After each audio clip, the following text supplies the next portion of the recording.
We're back again, Pod and Deliver. Today, this evening, we have Frank Sacramento. Frank, hey, tell us about your subject and how many years you've been teaching. 20 plus years. I teach Latin American studies, Chicano studies, and U.S. history. Oh, that's great. We're going to talk today about your room environment, but not just your room environment, just your environment, period. At the beginning of this episode, we heard some music. Can you tell us a little bit about why you do that and how the kids, what's the kids' response to that? Well, the kids, let me give you two versions. Initially, it was beautiful, man, because this I've been teaching for 20 plus years. By the way, it's an honor and a pleasure. 20 plus years, so again, phones are barely coming out. And it was easier for the kids to listen and have an open mind in terms of the genre and music in itself. It could also teach U.S. history. But what's good is that the kids come in and they hear sound and music, which is different, right? It's almost my way of hooking them in, but at the same time opening their what they want to know, some of their curiosity in terms of what are they doing here, what is this, what is this music playing, right? And there's also another way of introducing them to different genres, right? Because there's so many beautiful different genres, and these kids now, they're lucky to be in this time in history where they can just put on their phones and listen to something that's going on in Brazil or in Latin America or in Europe, so it's really good. I know sometimes I've walked by your room and I hear some jazz going. I'm like, wow, this is great. I wish I could go in there. Sometimes I peek my head in here, but I know the kids are loving it. Looking at this room though, and now, when did you start this, and how long did it take you to create this environment? Well, it all started when I was still in Cal State LA studying and taking U.S. history courses. And I was thinking back in the day, if I do complete my courses and I do become a teacher, I want to have my room. I had a certain vision. If I was a teacher, I would have this, I would have that. So I've been collecting things as a youngster. And once I got hired, I started producing and bringing in all my stuff and produced this classroom. It took me quite some time. I mean, it took me weeks, if not months, to finally have an idea and a theme on how my vision of the classroom would be. And this is what you see here, what I have today. I know it takes a while because I know my brother and I have been trying to add some pieces to our room, and we're way behind. Well, at least I am. I shouldn't talk for him, but to add to make this environment wonderful. And I think that's why we're having here today, because it does matter. It does matter where kids walk in, they feel comfortable, they look around, they're learning, and when you walk in here, you're learning. So I do want to ask you, Frank, Mr. Sacramento, what's your favorite art piece here? Can you show us? Well, I got several, man, but what the kids enjoy, and I think what I enjoy also, it's a certain period in history, which is 1930s and 40s, which includes World War II, and of course music, jazz, the evolution, what they call improvisation, which is something that African American community introduced to the world, and that was at its height, in the 1920s and 30s, and big band and stuff. So during World War II, during the 1930s. So that's one of the things that the kids really get into. The Zoot Zooters and the Latino experience, fantastic. Dancing, ballroom dancing, all that stuff is good, and the kids love it. Can you show us that piece on the wall? Sure. Mr. Sacramento, here are your this piece of wall that you're excited about showing us. Can you tell us about it? Okay. In this section of the room, I have what I would consider the 1930s and 40s. Of course, everybody knows around the world, 1940s, World War II, a devastating period in our history, which included the U.S. and practically the world. Yeah. But I also wanted to include part of that period was also a creative period in terms of music, where you have here a big band, Tommy Dorsey, who introduced the great Frank Sinatra. You have big band dancing, you have swing music, and of course incorporated with all that was of course the big bands and everything else that came along with it, and of course images of the period of the 1930s and 40s. I see a lot of, like you mentioned, the war, and the kids. I know they get interactive with the war. They love learning about World War I, World War II, especially, as you know, Hitler. Is there another piece of the wall where the kids can interact with, and maybe you do an activity with them on that? Right. Well, I'll start off with this side. Yeah.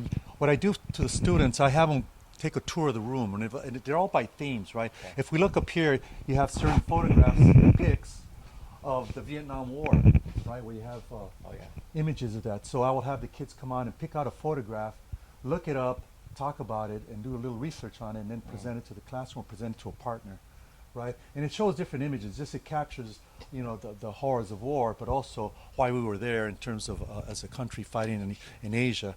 Other parts of the room, well, on this side of the room, it's what I like to call 1960s rock and roll and the civil rights movement. So we have here just a lot of images of what stood out to young people back then, and also to our students today, is music, right? Music.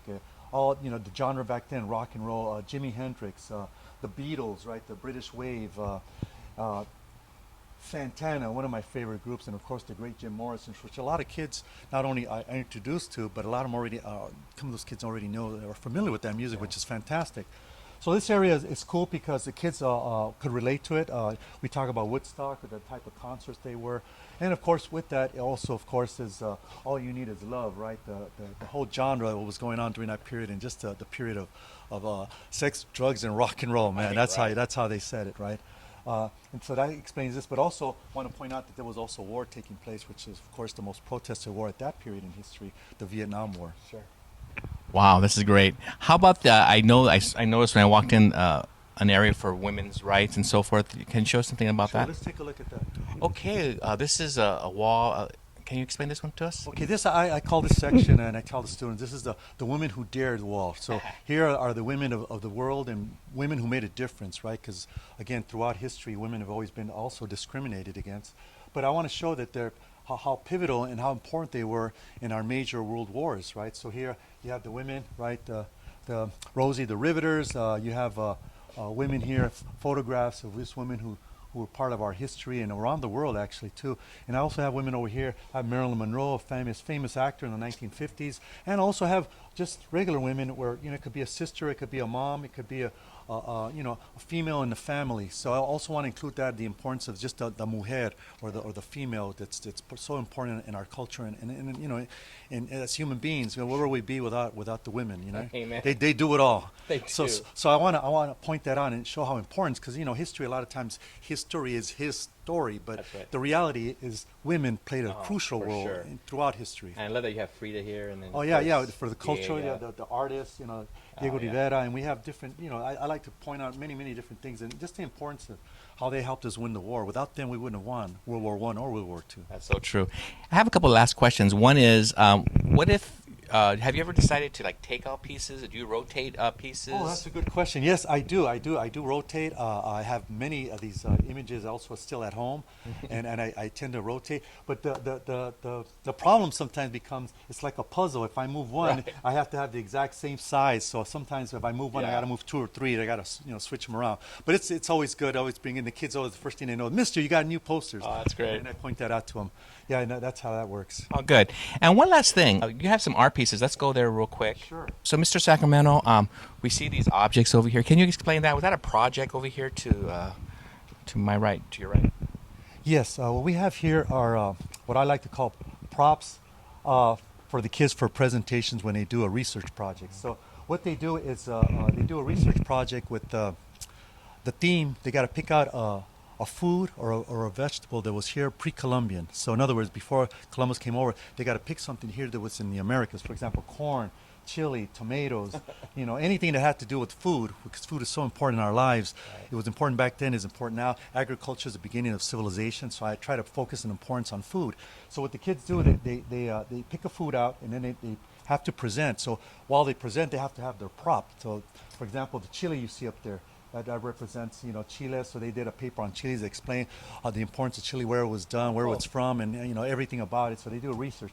You can see there the popcorn. So that was basically they talked about corn, and they have different things. If I may show you here, you guys can see. Sure. This. Our kids really get creative here. For example, this chili here opens up, and the kids, as they present, they're talking about it as a group. Usually it's 4 to 5 kids who do this project together, so they got to work together and put everything together. So they have a meeting place, we meet in class, I give them time to get together and work on. So I like to probably add some creativity, because our kids could become really creative. Oh, yeah, for sure. And of course, there's posters and different things that the kids have put together. This is, of course, where would it be without, of course, our beautiful vanilla, right? So again, so the kids, as you can see, they do beautiful stuff, The and they talk history about of it the and- history about where it's from, where you can find it. So they do the now, the past, and what's going on, in the future. I love that. Products. So yeah, they really get into it. So that's really nice how the kids, they really put some time and effort. And I like to bring that out when they present. So Oh, that's that- really nice. That's excellent. Can you show us these some more over here in the Yeah, corner here, let's just take because a I look. see them and I want the audience to be able to see these pieces as well. Mr. Sacramento, these other pieces are part of the same project we were just discussing? Yes, these are some of the projects. Some of these kids, for example, chocolate. So they got the abuelita, so they have to bring their props and talk about chocolate. So the history of chocolate, how it was used then, how it's used today, and of course a prop. So the kids will get together and put a prop together. You can see their Hershey's, also tomatoes. You can see more of a vanilla and ice cream. So of course part of the ice cream, right, vanilla ice cream. And back here you can see the famous McDonald's French fries. See there, and we have a bunch of other props that the kids have collected throughout the years. And pizza, of course. Where would we be without pizza? So all these beautiful things here that these kids put together. It's part of their presentation when they do their research project. Oh, wow.